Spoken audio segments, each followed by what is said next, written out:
La campagna elettorale a Romano De Zelino entra nel vivo. All'orizzonte le elezioni del 12 giugno, un traguardo verso cui la lista civica del sindaco Simone Bontorin correrà affiancata da Fratelli d'Italia.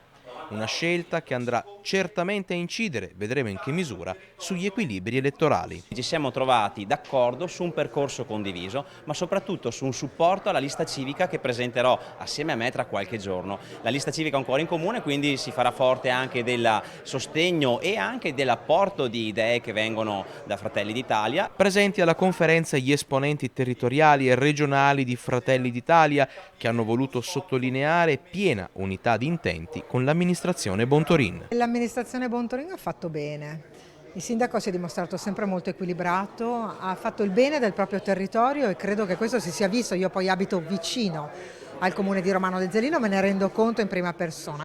È un'alleanza che vorrei quasi definire naturale, in quanto è 5 anni che lavoriamo in collaborazione. La coerenza e la lealtà di Fratelli d'Italia anche in questa occasione si faranno trovare pronti. Molto semplicemente, noi viviamo di coerenza, di progetti e di sguardo al futuro.